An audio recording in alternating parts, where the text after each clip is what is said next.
अगर आपकी भी शादी विवाह में आ रही है अड़चन और आप शादी की समस्या से परेशान हैं, शादी के जो योग है वो नहीं बन पा रहे हैं या फिर शादी होते होते हुए भी रुक जाती है।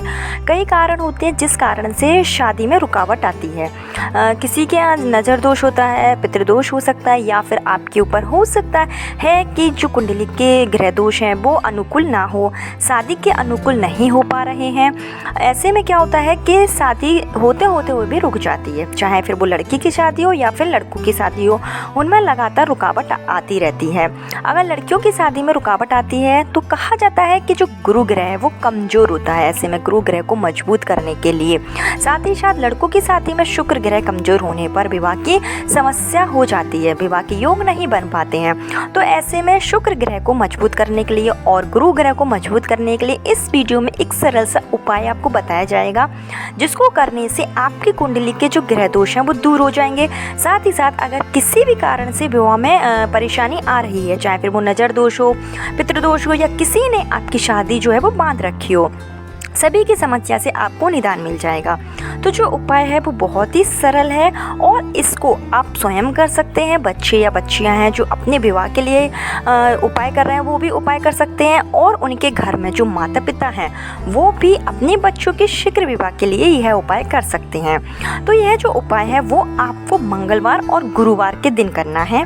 मंगलवार और गुरुवार के दिन यानी दोनों दिन में से किसी भी दिन आप यह उपाय कर सकते हैं, आपको पूर्ण लाभ होगा।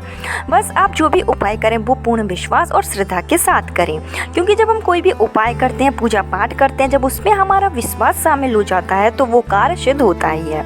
और यह जो उपाय है वो बहुत से लोगों ने अपनाया है, बहुत से लोगों ने इसको किया है और उनको पूर्ण लाभ हुआ है।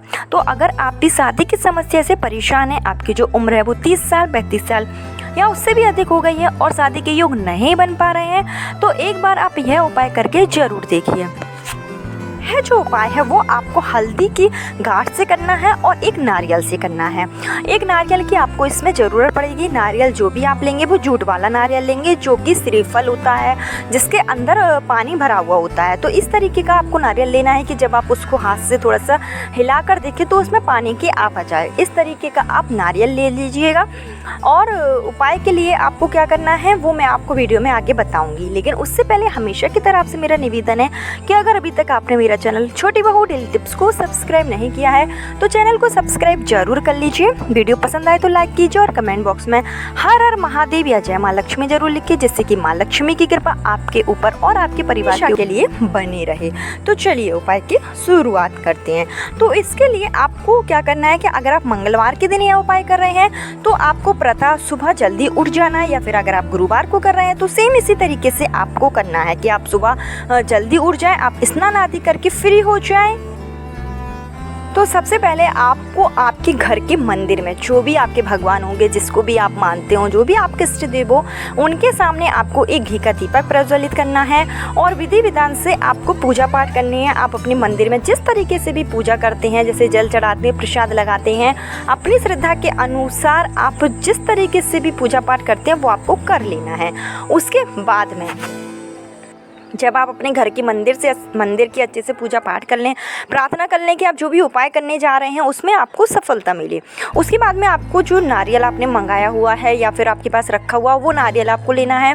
और वो जो नारियल है उस नारियल को आपको एक लाल कलर के कपड़े में अच्छे से बांध देना है। लाल कलर का कपड़ा आप कोई भी ले सकते हैं, जो भी आपके पास हो उस कपड़े में आप बांध लीजिए। उसके बाद आपको लेना है मौली, जो लाल मौली होती है जिसको हम कलावा बोलते हैं, जिसको हम पूजा पाठ में यूज़ करते हैं। तो वो लाल कलर का आपको एक धागा लेना है, मौली का धागा। उसको आपको जो लाल कलर का कपड़ा है जिसमें आपने नारियल लपेटा हुआ है उसके ऊपर से आपको इसकी 3 बार इसको लपेट देना है। आपको जो आप मौली का धागा लेंगे तो उसको आपको नाप से अपने अंदाज के अनुसार थोड़ा सा मतलब हिसाब से काट लेना है, क्योंकि जो आप मौली का धागा इसके ऊपर बांधेंगे नारियल के ऊपर, वो आपको बांधने के बाद उसमें गांठ नहीं लगानी है और ना ही आपको उसको बांधने के बाद में तोड़ना है। तो आप पहले से ही अंदाज के अनुसार, हिसाब के अनुसार थोड़ा सा जो धागा है वो काट लीजिएगा कि 3 बार ये अच्छे से उसमें लपेट जाए। तो जब आप ये नारियल धागा काट लें, मौली का जो धागा है उसको आपको नारियल के ऊपर, लाल कलर के जो कपड़ा है उसके ऊपर अच्छे से लपेट लेना है। 3 बार आपको इसको फेरना है और आपको शीघ्र विवाह की कामना करते जाना है। और 3 बार लपेटने के बाद में आपको ये ऐसे ही छोड़ देना है, इसमें कोई भी गठान नहीं बांधनी है। जो थोड़ा सा जब आप बांधेंगे ना तो उसी में आपको इसमें लगा देना है, जिससे कि जो कलावा है वो कहीं से भी निकले नहीं। इसके बाद में यह जो नारियल है जिसमें आपने कलावा बांधा हुआ है, इसको आपको अपने घर की पूजा स्थल में ही, जहाँ आपने दीपक जलाया है, पूजा की है, वहीं पर आपको हनुमान जी की, अगर आपके घर में मूर्ति है या फिर फोटो है, तो वहीं पर आपको हनुमान जी के चरणों में यह नारियल रख देना है। और आपको प्रार्थना करनी है कि हनुमान जी जो कि संकट मोचन होते हैं और सभी प्रकार का कार्य जो है वो पूरा कर देते हैं। कैसे भी मनोकामना है, अगर आप पूरे सच्चे मन से हनुमान जी के समक्ष आप पूजा पाठ करते हैं और अगर आप उनसे कुछ भी वरदान मांगते हैं तो वो आपको मिल जाता है। तो उसी तरीके से आपको ये जो नारियल है वो हनुमान जी की फोटो के पास में या चरणों में रख देना है और आपको प्रार्थना करनी है कि आपकी शादी में जो भी अड़चनें आ रही हैं वो दूर हो जाए। अगर आप प्रेम विवाह करना चाहते हैं या आप किसी लड़के या लड़की से आप चाहते हैं कि आपका रिश्ता वहाँ हो जाए, तो उसके लिए भी आपको हनुमान जी के समक्ष प्रार्थना करनी है कि आपका जो रिश्ता है वो इस जगह पर पक्का हो जाए, वहाँ पर हो जाए।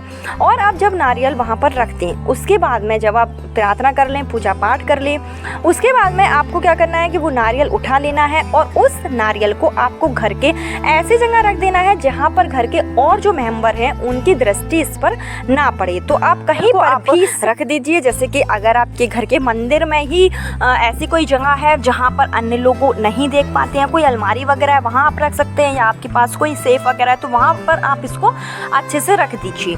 उसके बाद में जब आपका रिश्ता पक्का हो जाए तो आपको अपने भगवान से और उस नारियल को देखकर प्रार्थना करनी है। आपको मतलब जो भी आपने मांगा हुआ था, अगर आपका वो पूरा हो जाए, आपका मनपसंद रिश्ता अगर पक्का हो जाता है, तो आपको हनुमान जी के समक्ष जाकर प्रार्थना करनी है। इसके लिए आप हनुमान जी के किसी मंदिर में भी जा सकते हैं या फिर आप अपने घर के मंदिर में ही धन्यवाद दे सकते हैं भगवान को। और आप जो है आप प्रार्थना कर सकते हैं कि अब मेरी जो शादी है वो पक्की हो गई है और शादी जो है वो सही समय पर और हो भी जाए और शादी के जो बाद का जीवन है वो भी सुखमय रहे, मंगल विवाह हो। तो उसके बाद जब आपकी शादी हो जाए, मतलब अभी जैसे आपकी शादी पक्की हुई है, तो आपको सिर्फ भगवान को धन्यवाद देना है। और जब आपकी शादी हो जाए उसके बाद आपको यह नारियल ले जाकर हनुमान जी का कोई भी मंदिर हो आपके घर के आसपास, वहाँ पर आपको यह नारियल रख देना है। और अगर आप किसी मंदिर में जाकर नहीं रख पा रहे हैं किसी कारणवश, तो यह नारियल आप बहते हुए जल में भी प्रवाहित कर सकते हैं, या आप पीपल का पेड़ हो आपके घर के आसपास तो वहाँ पीपल के जो पेड़ के नीचे भी आप इस नारियल को रख सकते हैं।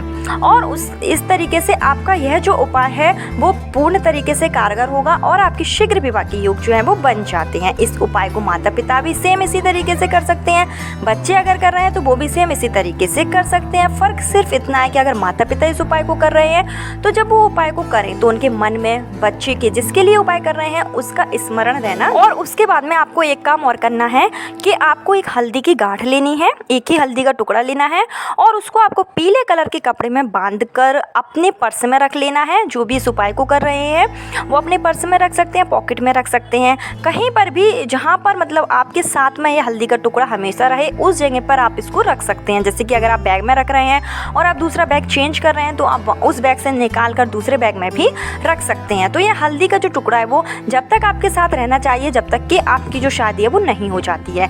नारियल के उपाय के साथ में आपको हल्दी की गांठ को हमेशा अपने साथ में रखना है। अगर माता पिता इस उपाय को कर रहे हैं तो वो हल्दी की गांठ अपने साथ में नहीं रख सकते हैं, वो अपने बच्चों से कह सकते हैं कि जो हल्दी की गांठ है इसको अपने साथ में रखें।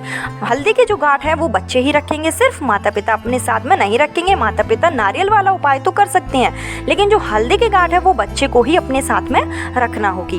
तो इस तरीके से अगर आप करते हैं, पूर्ण विश्वास के साथ करते हैं, तो आपकी शादी में जो भी अड़चनें आ रही हैं, किसी भी कारण अगर अड़चन आ रही है, चाहे पितृदोष हो या फिर नजर दोष हो, किसी ने शादी बांध रखी हो, सारे ही जो बंधन है वो दूर हो जाएंगे और जो शादी के योग है बन जाएंगे। साथ ही साथ जो विवाह होगा वो मंगल विवाह होगा और शादी के बाद का जो वैवाहिक जीवन है वो भी सुखमय रहेगा। तो सरल उपाय है और इस उपाय को आप मंगलवार को भी कर सकते हैं और आप गुरुवार के दिन भी कर सकते हैं। तो 2 दिन ऐसे हैं जिस दिन आपको यह उपाय करना है। इधर आपको एक बात मेंशन कर दें कि जिस दिन भी आप यह उपाय करें तो उस दिन आपको नमक नहीं खाना है, आपको सात्विक भोजन करना है, नमक रहित भोजन करना है। नमक रहित आप जो भी चीज़ खाएं वो खा सकते हैं लेकिन नमक का सेवन आपको नहीं करना। अगर माता पिता कर रहे हैं तो उनको नमक नहीं खाना है, अगर बच्चे इस उपाय को कर रहे हैं तो उनको भी नमक का सेवन नहीं करना है। सिर्फ एक दिन का एक उपाय है और एक ही बार आपको करना है। या तो आप गुरुवार के दिन कर लीजिए या फिर आप मंगलवार के दिन कर लीजिए, आपको पूर्ण लाभ होगा और शादी के शीघ्र योग बन जाएंगे। कल फिर मिलती हूँ नए वीडियो नए उपाय के साथ। जब तक के लिए राधे राधे।